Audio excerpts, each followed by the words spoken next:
مرحبا مشاهدينا في حوارات السياق. اتخذت إيطاليا منعطفا حادا نحو اليمين بفوز الحزب الشعبوي الذي تتزعمه جورجيا ميلوني في الانتخابات العامة، ما يفتح الباب للمرأة التي أبدت في الماضي إعجابها بموسوليني لتكون أول رئيسة للوزراء في تاريخ البلاد.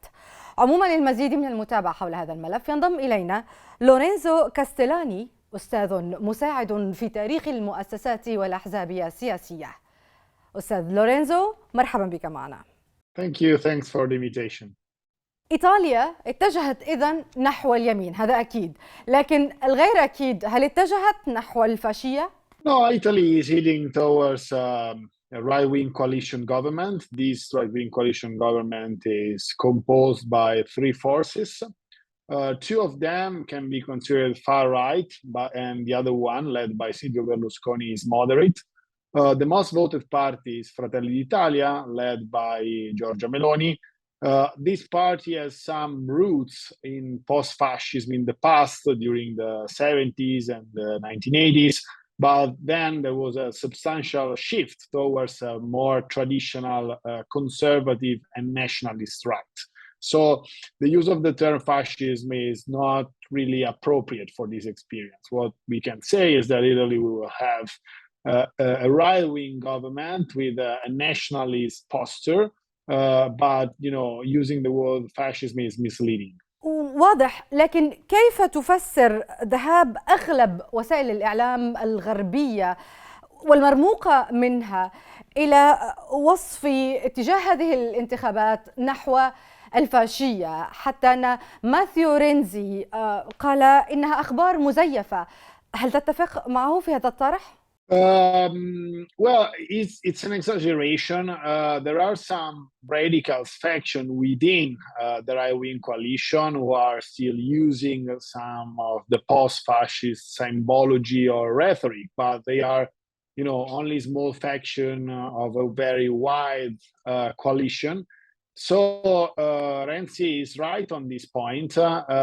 We are not entering into a fascist phase. Italian democracy is mature and will remain free and plural. Many, of course, media close to the left-leaning coalition, they are speculated on fascism, and so there's a great discussion over fascism. But if we look to the electoral campaign, Renzi and Calenda, the two centrist leaders who are not associated to the right-wing coalition, never campaigned accusing Meloni or Salvini to be fascist. The same was for the leader of the Five Stars, Giuseppe Conte. So the only one to allegate the fascism to Meloni was Enrico Letta, the leader of the PD, and of course mainstream newspapers who are basically liberal and progressive in their political orientation. But despite this speculation, we have to look to the problem in a more concrete way. The concrete way is that these parties of the right-wing coalition respect the constitutional law in the last years. They never attempt to look for an authoritarian regime. They never declared to be against pluralism or basic freedoms of Western democracy. So fascism is a very strong term to use. We can say they are right, they are conservative, they are nationalists, but is an exaggeration to consider these parties as fascist. And Italy is not a fascist country with a fascist electorate, but it is a very mature and traditional democracy. ما الذي يعني اختيار الإيطاليين وإيطاليا بطريقة ديمقراطية لجورجيا ميلوني؟ ما الذي سيتغير في حياتهم؟ Yes, well, the main policies of the right-wing coalition are a law and order approach, reducing illegal immigration, and reducing taxation on small, medium enterprises and self-employed. These are the three pillars of the right-wing coalition program. More specifically on Giorgia Meloni remained in opposition in the last 10 years.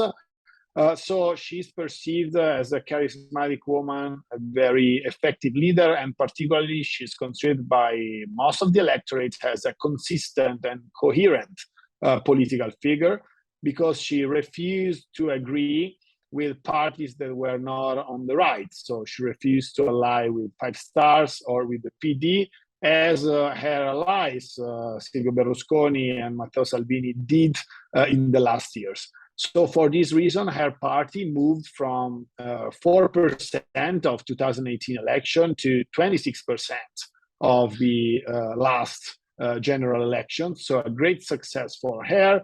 And most of these votes were coming from Berlusconi's parties and the league led by Matteo Salvini for this reason, because Meloni is perceived as a more credible and consistent leader compared to her allies.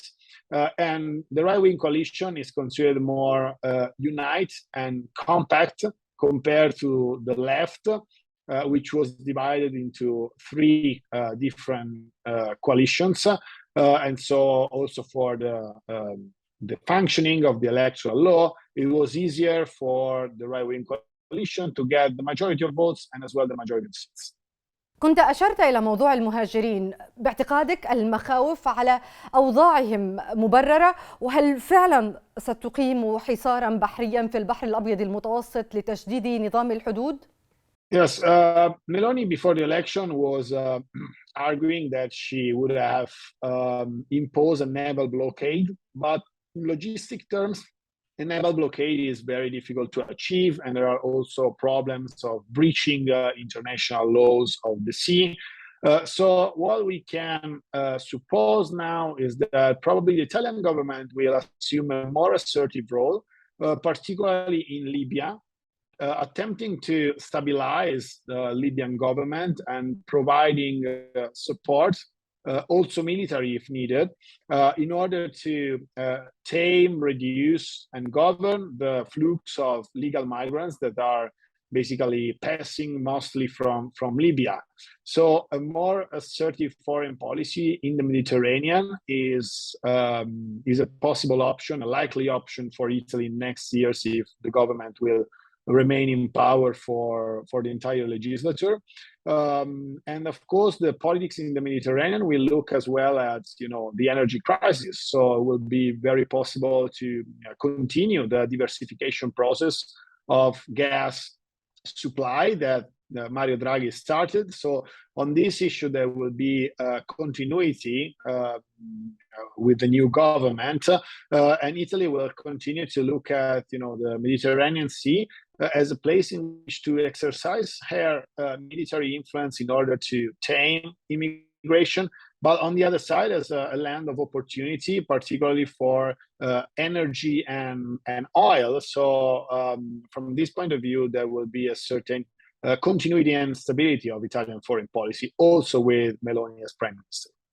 ما الذي يعنيه اختيار الإيطاليين لليمين بالنسبة للاتحاد الأوروبي؟ هل ستواصل جورجيا على نفس النهج؟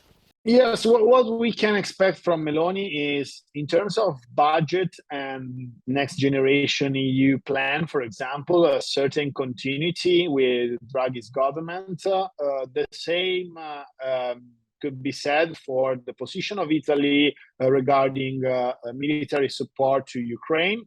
But there might be some frictions and tensions when we look more directly to the economy.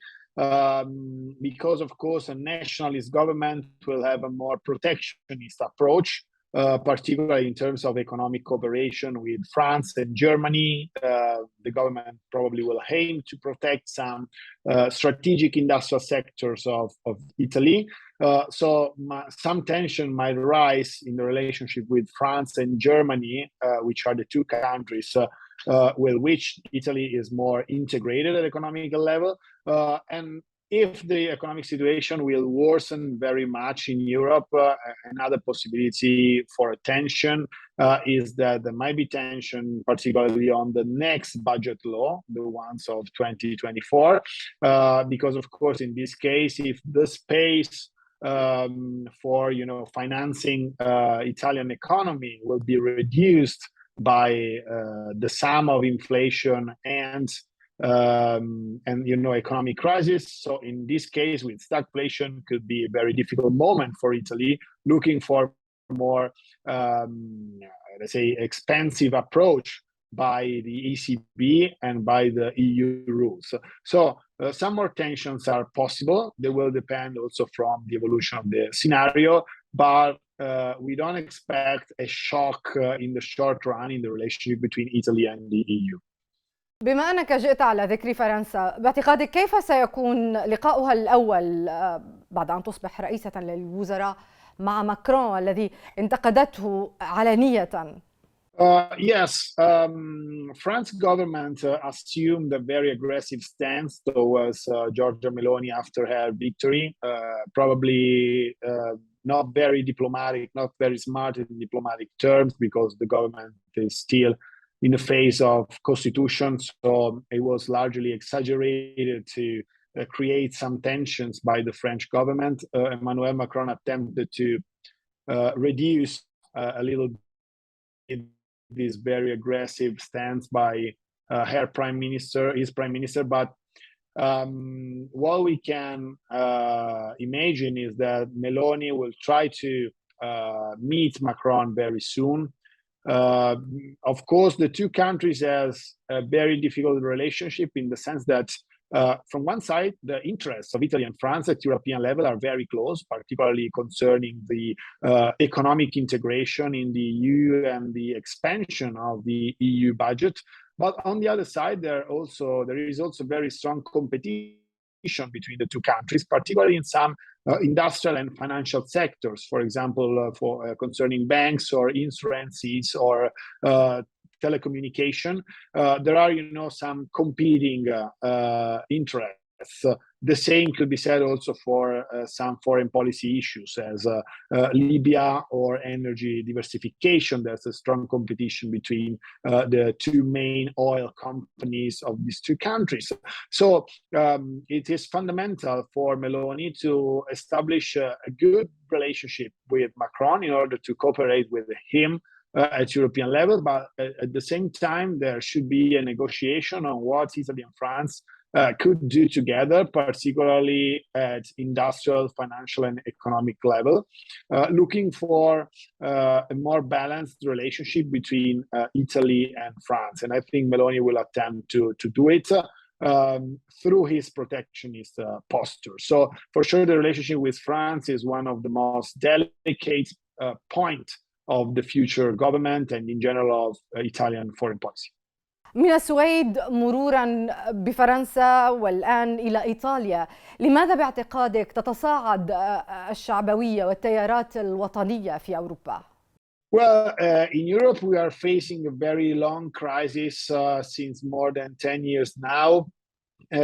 Partially it was managed well through quantitative easing and through a further economical integration, but of course the sign of the financial crisis of 2010 related to sovereign debt, and then the pandemic, and finally the energy crisis, of course, are reinforcing a populist and nationalist backlash. The real problem is that for a large part of the Europeans, it's very difficult to see the future with rose lenses, with optimism, basically. So the perspective for the lower middle classes are not very satisfying, and so the public opinion is disappointed. And this is clear from the participation to vote. The turnout is declining everywhere in Europe, and the support for nationalists and populists is rising very much, because it seems that there is no option for coming back to growth and to have more a solid perspective at economic level and as well as social level. So for this reason, the weight of nation is very strong in Europe, and nationalist offers are winning now, or they are polling very high for these reasons, basically, because people wanted to believe in a better perspective, and nationalism is the main fuel to this hope. لورينزو كاستيلاني، شكرا جزيلا لك للمشاركة معنا في حوارات السياق.